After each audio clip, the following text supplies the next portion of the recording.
ध्यानाभ्यास के लिए कृपया अपने नेत्रों को बंद कर लीजिए।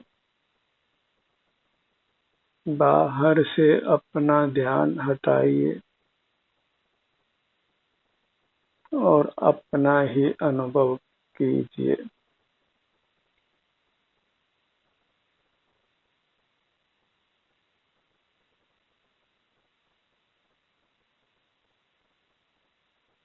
अपना अनुभव अर्थात अपने अमूर्त शरीर का अनुभव। और अपने अमूर्त शरीर में सुख या दुख का परिणाम होता है। उस सुख दुख का ही हमें अनुभव करना है। जो भी अपनी वर्तमान अवस्था है, सुख रूप या दुख रूप, हमें उसी का अनुभव करते हुए रहना है। इसी से हम बाह्य जगत से विमुख रहते हैं और वीतराग रहते हैं। राग द्वेष पर पदार्थों से होता है और जब अपने ही सन्मुख होकर अपने ही स्वास्थ्य की दशा को अनुभव में लेते हैं तो फिर किसी प्रकार राग द्वेष की उत्पत्ति नहीं हो सकती है।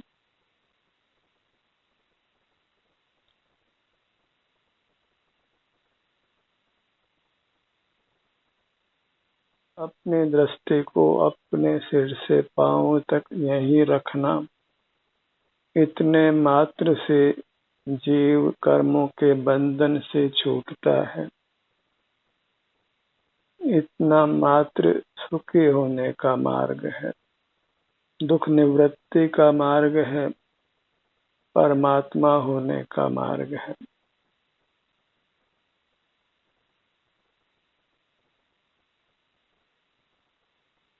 मोक्ष मार्ग से सुगम दूसरा कोई काम नहीं।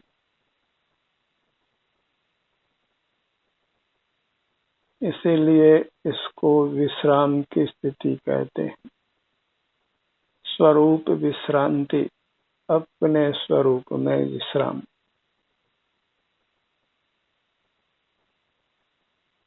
और विश्राम करना ही मोक्ष का मार्ग है। कोई जीव वास्तव में काम नहीं करना चाहता है और काम करता है तो उसके लिए कुछ वेतन, कुछ लाभ चाहता है।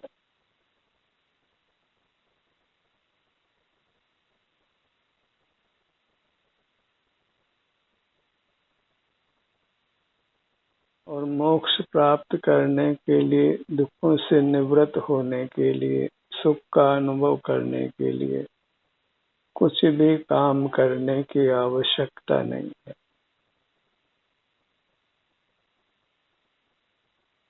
जो मुक्त हो गए हैं वे परमात्मा कुछ भी काम नहीं करते हैं। और जो साधक हैं अर्थात साधु हैं वे भी कुछ भी लौकिक काम नहीं करते हैं।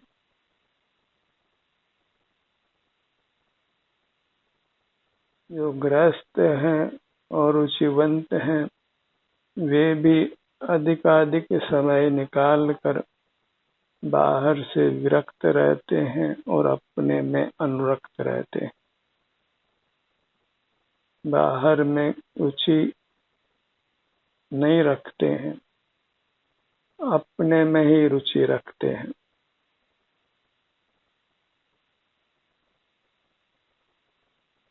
क्योंकि सुख का स्रोत आप स्वयं है। जड़ पदार्थ सुख स्वभावी नहीं। नाम जड़ है अर्थात वे चेतना से शून्य है, आनंद से शून्य है। चेतना कहें कि आनंद कहें, जो जीव है वही आनंद का भोक्ता है। मूर्त पदार्थ अजीव कुछ भी आनंद नहीं भोगते हैं और जीव पदार्थ अपने आनंद से च्युत होकर बहिर्मुख रहता है, तभी वह दुख भोगता है। अन्यथा जीव किसी भी प्रकार से दुखी नहीं हो सकता है। जब वह जगत से नहीं जुड़ता है और अपने में ही संलग्न रहता है, तो वह एकांत सुख का ही अनुभव करता है।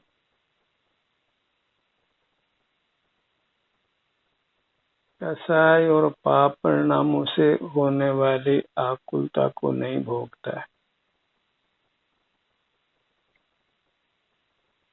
उत्तम स्वास्थ्य को अर्जित कर उत्तम सुख को भोगता है। अपनी मूर्त के समान दूसरा कोई पदार्थ लोक में नहीं है, क्योंकि अपनी मूर्त ही हमें आनंद देती है, दूसरा कोई पदार्थ नहीं देता। इसलिए सारे जगत से ही विरक्त होना है और अपनी मूर्त में अनुरक्त होना है। इसी को वैराग्य कहते हैं। जगत के प्रति विरक्त हो जाना, आशा रहित हो जाना।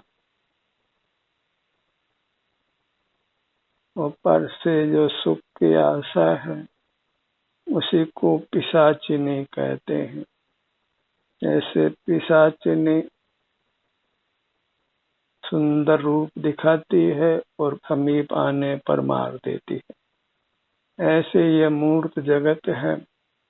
दूर के डूंगर सुहावने दिखते हैं, पास आने पर उनमें कंटीले और जहरीले जंतु, शिकारी जानवर दिखाई देते हैं। बाहर का जगत दूर का ही अच्छा लगता है, समीप आने पर नाना प्रकार से हमें दुख देता है, सुख में निमित्त होता है। इसलिए बाह्य जगत से विरक्त होना योग्य है और अपनी मूर्त वह परमात्मा की मूर्त है, आनंद की मूर्त है, उसी के आनंद को, उत्तम आनंद को भोगते हुए रहना है। और आनंद भोगने के कारण ही जीव एक श्रेष्ठ पदार्थ है।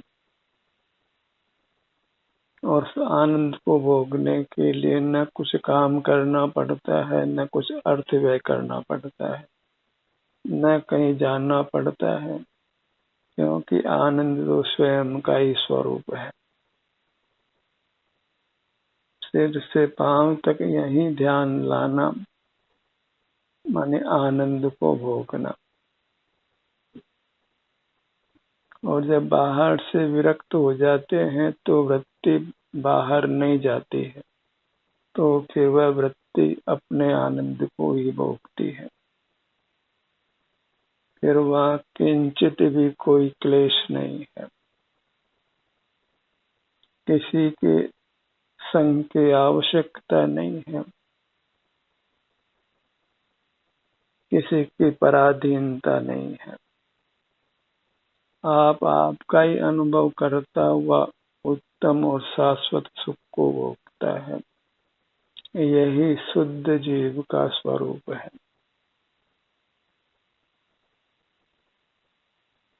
अपना अनुभव करने मात्र से ही जीव संसार के सर्व दुखों से मुक्त हो जाता है, जन्म मरण से मुक्त हो जाता है, परमात्मा हो जाता है। बस ध्यान को नेत्र बंद कर अपने सिर से पांव तक रखना है और जो भी संवेदना मिलती है उससे संतुष्ट रहता है। इतना सीधा सरल मोक्ष का मार्ग है। निज में ही रतिवंत बन, निज में ही संतुष्ट रहे, निज में ही बन तृप्त तू, उत्तम सौख्य हो जिससे तुझे। पर द्रव्य ते भिन्न आप में रुचि, पर पदार्थों में रुचि नहीं लेना है। अपने ही रुचि करना है। पर को पाने में सदा ही क्लेश है और अपने को पाने में किंचित भी कोई क्लेश नहीं है, क्योंकि आप तो आप ही है।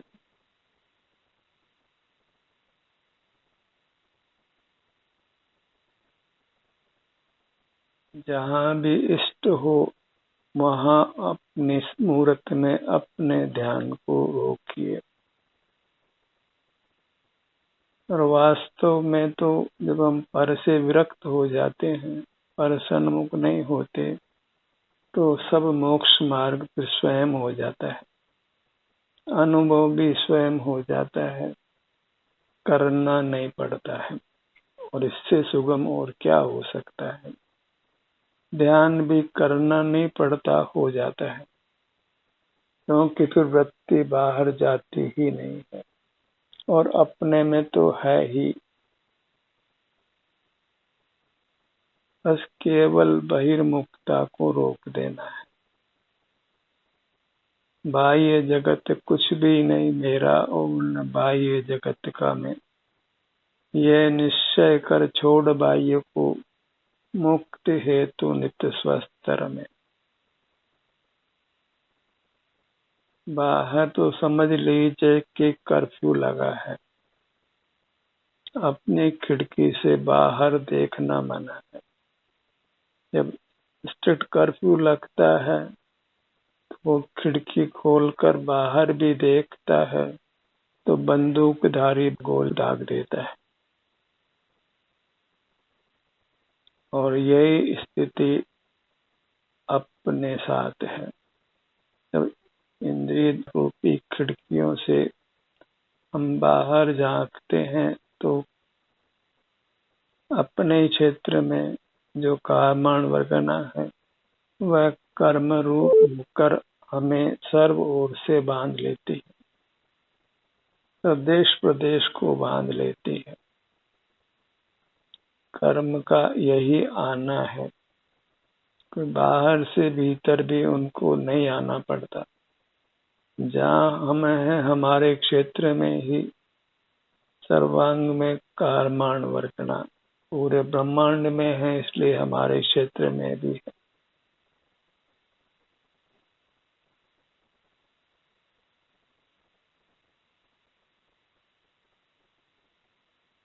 जैसे ही हमारा मुख बाहर करते हैं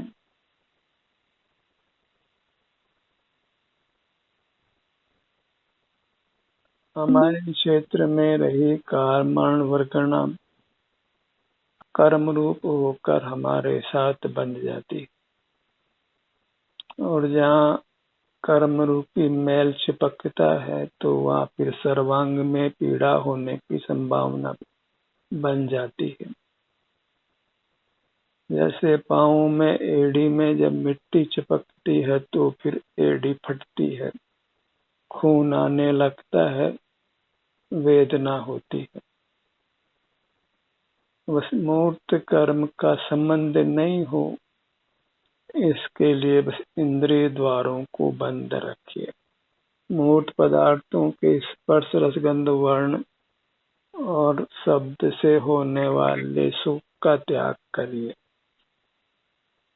विषय सुख का त्याग करना ही मोक्ष का मार्ग है, और उसके बदले में आपको उत्तम अतीन्द्रिय शारीरिक सुख मिलता है, क्योंकि आत्मा ने शरीर का आकार धारण किया है, इसलिए उसका वास्तविक नाम शरीर है, क्योंकि उसकी उपलब्धि शरीर के आकार रूप नहीं होती है, अंगोपांग रूप ही उसकी उपलब्धि होती है। इसलिए ध्यान के प्रकरण में हम आत्मा शब्द का प्रयोग नहीं करते, शरीर शब्द का ही प्रयोग करते हैं, और वही उपयुक्त भी है।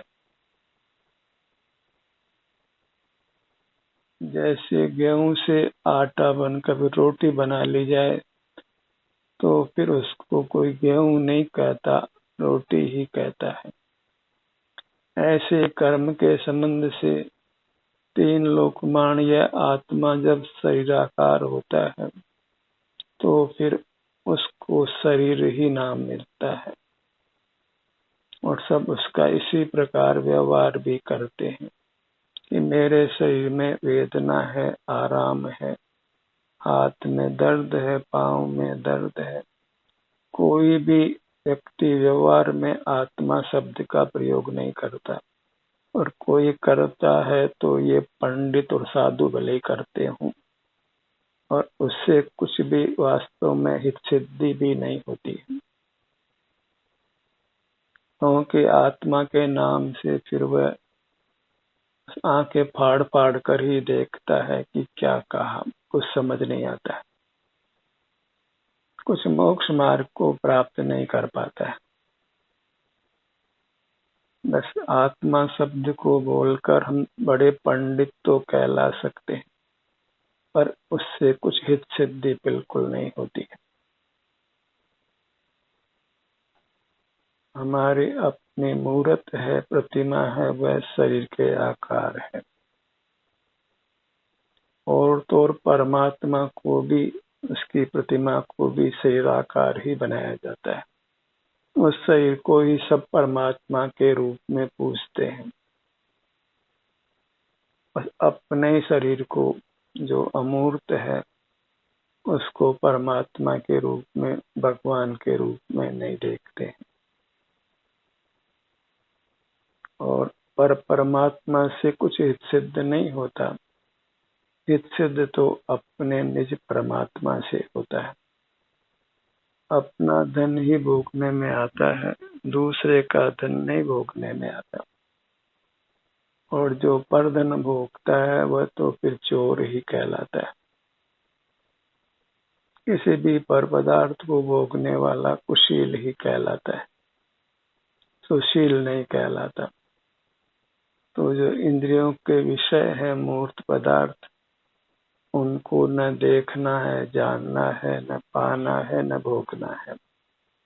उन सब से तो विरक्त होकर उनका त्याग करना है, और उसके बदले में अपनी मूर्त को पाना है, परमात्मा को पाना है, विश्व के सर्वश्रेष्ठ वस्तु को पाना है, जो आनंद घन है, अविनाशी है, अमर है। मूर्त के संग से ही यह जीव मरता है और फिर जन्म लेता है, और जब मूर्त का संग नहीं है तो फिर मरण भी नहीं है, जन्म भी नहीं, और उसके लिए बस मूर्त पदार्थों से विरक्त होना है। और जो अमूर्त है, आप है, अपने में अनुरक्त होना है। अपने ध्यान को अपने मुखमंडल पर लाइए।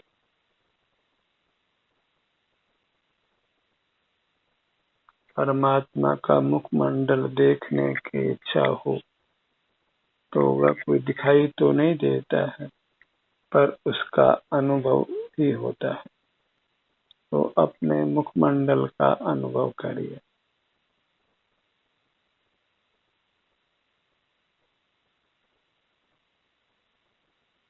अनुभव चिंतामणि रतन, अनुभव है रसकूप, अनुभव मार्ग मोक्ष को, अनुभव मोक्ष स्वरूप। बस विषय सुख दुख का अनुभव नहीं करना। जब बाहर से विरक्त हो गए हैं तो फिर वैश्विक सुख दुख का कोई काम नहीं है, फिर तो अपने शारीरिक सुख दुख का ही भोग है, और दुख तो कुछ समय के लिए है। जब हम लौट कर अपने पास आ गए तो फिर कुछ काल ही शरीर में दुख हो सकता है, उसके बाद तो फिर अनंत काल भी शरीर में किंचित भी दुख होने वाला नहीं। दुख होता है मूर्त के संबंध से, और निर्वाण होने पर तो मूर्त का संबंध ही नहीं रहता है, इसलिए फिर दर्द होने का कोई प्रश्न ही नहीं, कुछ दुखद अनुभूति होने का प्रश्न ही नहीं, और सुख भी अपार होता है, उत्तम होता है। अपने ध्यान को अपने गर्दन भाग पर लाइए।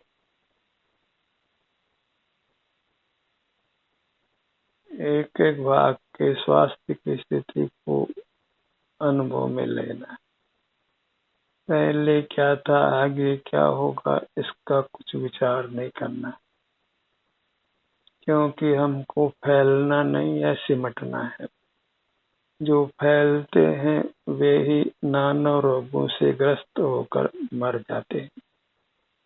जो सिमट जाते हैं वे स्वस्थ रहते हैं और अपनी पूरी आयु को भोग कर सुख से मरते हैं, सुख से भवांतर में जाते हैं या निर्वाण को पाते हैं। बाहर में फैलना नहीं है। जो ज्यादा फैला है वही प्राय रोगों से ग्रस्त होकर आयु से पूर्व मर जाता है। फिर भले ही वह गांव में रहता हो या शहर में रहता हो। और जो फैलता नहीं है, सिमट कर रहता है, फिर वह कहीं भी रहो, वह वास्तव में मोक्ष में ही रहता है, आनंद में ही रहता है। सिमटना है वह अपने शरीर तक सिमटना है। कोई कहे कि मैं अपने घर की चार दीवारी में ही रहता हूँ, तो चार दीवारी तो बहुत बड़ी है, उसमें तो बहुत बाहर का क्षेत्र है। हमारी चार दीवारी तो हमारी काया है। अपना घर तो हमारी काया है, उसमें ही जो रहता है वह फिर सर्व रोगों से मुक्त होकर परमात्म दशा को पा लेता है। वहां फिर दुख का लेश भी नहीं है। सिमटने कोई शास्त्रीय भाषा में संवर कहते हैं और उससे फिर कर्मों की अर्थात दुखों की ही निर्जरा हो जाती, हमको छोड़कर चले जाते, फिर हमारी ओर मुख भी नहीं कर सकते। शरीर का सबको परिचय है, अनुभव भी है। सिर से पांव तक ये मैं हूँ, बंद नेत्रों से स्पष्ट संवेदन होता है। तो ऐसी अपने अमूर्त मूर्त तक सिमट जाइए और फिर दुखों की तो बात ही मत करिए। दूर दूर तक कुछ दुख आपको होने वाला नहीं। फिर तो परमात्म दशा ही मिलनी है, परमानंद की ही प्राप्ति होना है। फिर रोग का शोक का कोई काम नहीं।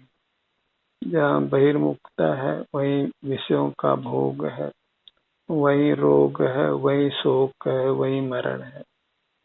भूख प्यास निद्रा सब बहिर्मुख जीवों को ही होती। जहाँ अपने में सिमट गए वहाँ न फिर भूख है न प्यास है, फिर आहार निहार ही नहीं है, निद्रा भी नहीं है, विषयों का सेवन भी नहीं। सदा ही सचेत रह करके अपने अपूर्व आनंद को भोगना है। अपने ध्यान को अपने धड़ भाग पर लाइए।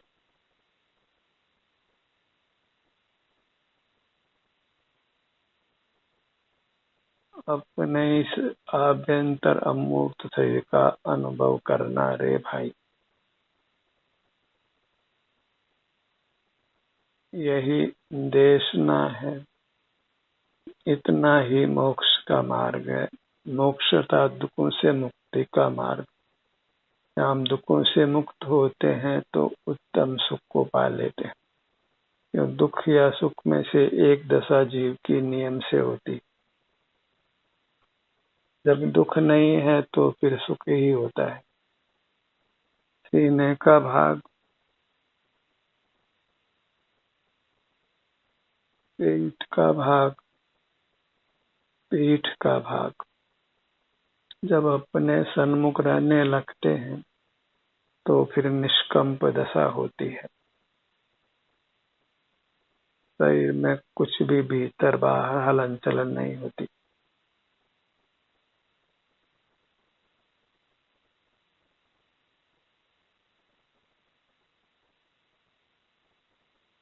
सीने का भाग, पेट का भाग, पीठ का भाग, और निष्क्रिय रहना, निष्कंप रहना, घन रूप रहना, वही हमारा स्वभाव है। जैसे हीरे की शिला घन होती है, ठोस होती है, उस पर चोट मारी जाए तो चोट मारने वाले कोई चोट लगती है, वही नष्ट होता है, हीरा नष्ट नहीं होता। ऐसे ही जब अपने में हम मगन होते हैं तो फिर मूर्त पदार्थ हमारा किंचित भी नुकसान नहीं कर पाते हैं। अपनी दाएं भुजा को लक्ष्य में लीजिए,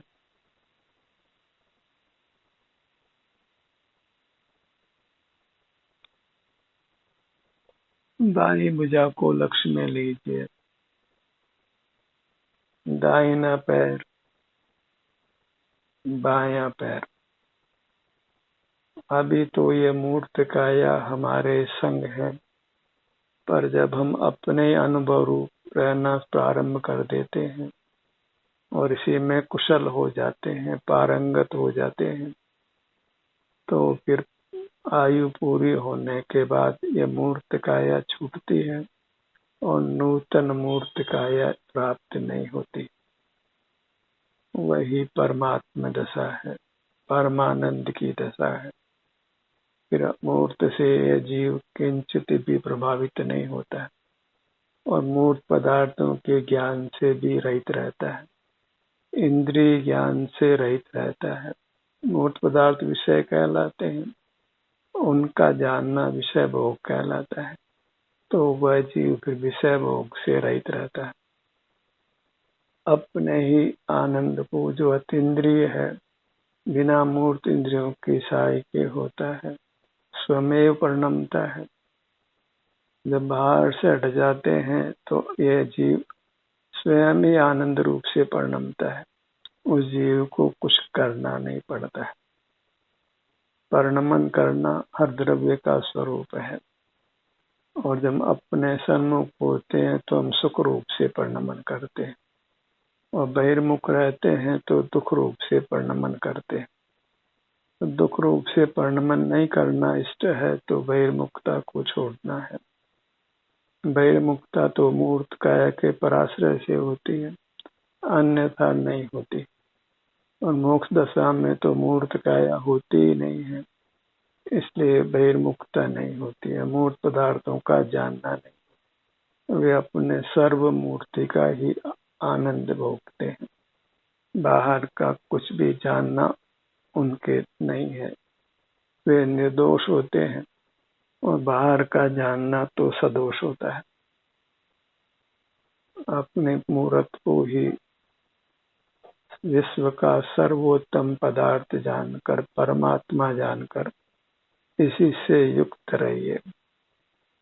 ध्यान का ये सत्र यहीं समाप्त होता है। आपकी सहभागिता के लिए धन्यवाद।